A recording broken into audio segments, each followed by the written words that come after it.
Welcome into our overtime segment here on the Sports Source and SportsSource.tv. This segment, this Christmas segment of our Christmas show, brought to you by that Christmassy logo right there, Jinx Logos. And you see 865-755-7767 is their number, but they want to wish each and every one of you out there a Merry Christmas and a Happy Holidays, just as we do here with the Sports Source crew. All right. We got about 5 more questions. Some of these were cut from the, they were left on the cutting room floor from our television show. First one might be a bit risque. It's online. I'll put it online. I'm just not going to do it Sunday morning at 11 on television. So here we go. First question. UT reached a bowl game with the youngest team in America, with no returning starters on either line, and against one of the toughest schedules in the country. But would a loss in the Tax Slayer Bowl still make the season feel like a nutcracker? Yes. Yes, it would. And I'll tell you why. I keep going back to the Music City Bowl when they lost to North Carolina and how that was. And to me, it turned, instead of a winning season, it was a losing season. So you'd be better off not going. No, it's not that you wouldn't be better off, but if you go and lose this game, or if you go and lose decisively, I think it taints the whole thing. In my opinion. Which you'd be better off not going to bowl, just ending 6-6. And the key is what you said is, will it feel like? It won't make it a reality, but I do think it will make it feel like a nutcracker. Well, this is the one, Jimmy. That's why Jimmy's not here. Perception is reality. Yeah. He doesn't believe that, but if everybody thinks it feels like a bad season, then it is a bad season. If you believe perception is reality. Yeah, I think this would be the pink bunny outfit. Football seasons. They would only drag it out when your aunt visited. Yeah, okay. I just think that's a shame that you've had a remarkable run considering. It's not like you won you go into the playoff here, but youngest team, all those freshmen playing, no returning starters on either line. You're the only team in the country the last 2 years to do that. Tough schedule. You still made a bowl, and yet you lose to Iowa when all your receivers are hurt, and it's a bad year. I just think that's rough. True, but rough. I disagree. I think it would be a nutcracker for about a week, and then in 2 weeks on January the 17th, if you ask everybody, while they would be disappointed that they lost, they would still say, yeah, it was a good thing we went to a bowl. Okay. And depending on how the first Wednesday in February goes, I think that'll help wash it away. Good or bad, that'll take the highlights. All right. SEC question for you. 5 years down the road, is Derek Mason more likely to be coaching at Vanderbilt or barking for the yak woman along with Cousin Eddie's boy? That's my favorite line in there. Yeah, barking for the yak woman. She's ugly as sin, but she sure can cook. All right, Derek Mason, 5 years from now, more likely still at Vanderbilt or more likely barking for the yak woman? Barking. Woof, woof. Barking, and I say 3 years. I don't think you're going to have to wait 5. I would have said give this guy more time, and I know Vandy fans were happy about this. In reaction to his first bad year, he fired both coordinators. Right. That reeks of panic to me. That does not, he saw problems and he's fixing them. Okay, you're that wishy-washy that you hire these guys, they're your first staff ever, and you blow both of them up after 1 year? My faith in him went down with that one. We'll see. All right. Next one. If Vol fans could be as forgetful as Uncle Billy, with the strings around the fingers and everything, if they could be as forgetful as Uncle Billy, what moment from 2014 would they most like to forget? I think this one's easy. Florida game. Florida, fourth quarter. I'll even go more specific. Florida, fourth quarter, whirly hit, fumbles, changes the ball game. Yeah. Florida, that's simple. Yeah. Okay.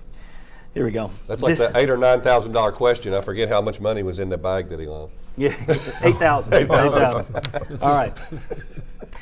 This one isn't related to Tennessee or the SEC. I just liked it. I don't know that anybody's going to get it, but those who've read this book will get it. You see Scrooge there, bug-eyed. What would Ebenezer Scrooge say if he looked at Florida State's roster? What would Ebenezer Scrooge say if he looked at Florida State's roster? Besides bah humbug. Yeah. Aren't there no prisons? Are there no prisons? That's it. Are there no prisons? If you looked at Florida State's roster. Okay. All right. Just wanted to get that in there. Last one, guys. All right. Will 2015, there you got the good and the bad. Will 2015 be a humbug on the left or a hurrah on the right for Butch Jones? Signing day looks good right now, but the schedule, we mentioned 8 wins. I think that's the legitimate goal. You look at that schedule, It's not going to be an easy 8 wins on there. Humbug or hurrah at the end of 2015 for Butch Jones, do you think? I want to say hurrah. He Hurrah. hasn't missed I it. second Give me some the reasons, hurrah. guys. We got time. Because I think, the goal is going to be 8. I think they can get to 7. If you look at the schedule, you can see 7 pretty clearly. And I think this team is about to the point where you're going to upset somebody, not a South Carolina who is maybe on the downside a little bit like this year, but more like it was the previous one over South Carolina, when you're going to be able to stand toe-to-toe and beat some good teams. You came close to beating Georgia this year. You came close to beating Florida, even though they weren't very good. And you played pretty well against Alabama once you shook off the cobwebs that were in your head. So I think this team is going to be, this year's going to be a hurrah. It's not going to be great hurrah, but it's going to be a hurrah. Played closer against Oklahoma than the score suggested. And that was on the road. Now you get them in Knoxville. Humbug or hurrah? I think it's going to be a hurrah, and I think it's simply for the fact that this is going to be a stronger, deeper team. You're going to be able to rotate guys in and out at almost all positions. You're still not to where you would want to be, but boy, you're really getting there in a hurry. Still going to have a lot of youth. Yep. You've got some experience, but it's 1 year experience for a lot of these guys. But Mike, what do you think? I think it's going to be a hurrah too, mainly because of more recruiting success. This just looks like a great class coming in that's going to address some of their needs. So, and building on what they've got started, I think they've got enough momentum. This will be a hurrah. And the opposite of what you said about Vanderbilt, keeping the staff together too, Good point. which is so important in all of this recruiting success. That's going to translate not just to being close, but maybe knocking off one or two of those games that slipped away. You had a chance to win. I think you're going to pull those off. That's a good point. I'm a little surprised nobody said humbug, because, again, I think the offensive line is going to improve. Question is, how much does it improve? But I'm surprised. I thought somebody might throw out a humbug just because the expectations are going to be. I think 8's going to be tough. I don't think you're going to be easy to 8. I really don't, because you look. Are you chalking up Missouri as a win?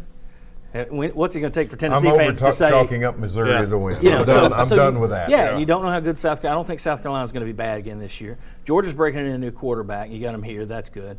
Florida.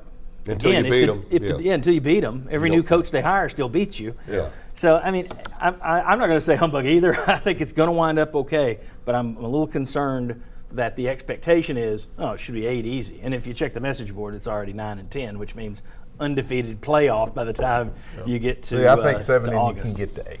7 and you can get to 8. All right, I think that's realistic. Okay, very good. Thanks to these guys. Thanks to you. Thanks for watching our Christmas special today. And if you missed it today, you can watch it through the rest of these clips right here on SportsSource.tv. We'll see you next Sunday on Channel 6 at 11 a.m. We're going to do our bowl preview. So we'll have our normal crew here doing the football talk. But we're also going to be looking back at 2014 and getting the opinions on the season from 6 Vols for Life. We're going to have Daniel Hood. I'm going to forget somebody. Daniel Hood, Mike Stoll. There we go. Chris Wampler. Thank you, Cruz Cox, our brilliant director. Daniel Hood, Mike Stoll, Chris Wampler, Fuad Reves, J.J. Surlis, and Dewey Warren joins us next week on the Sports Source 11 a.m. Channel 6. We will see you then. Until then, have yourself a great Christmas. Have a very safe holiday this week. See you next week.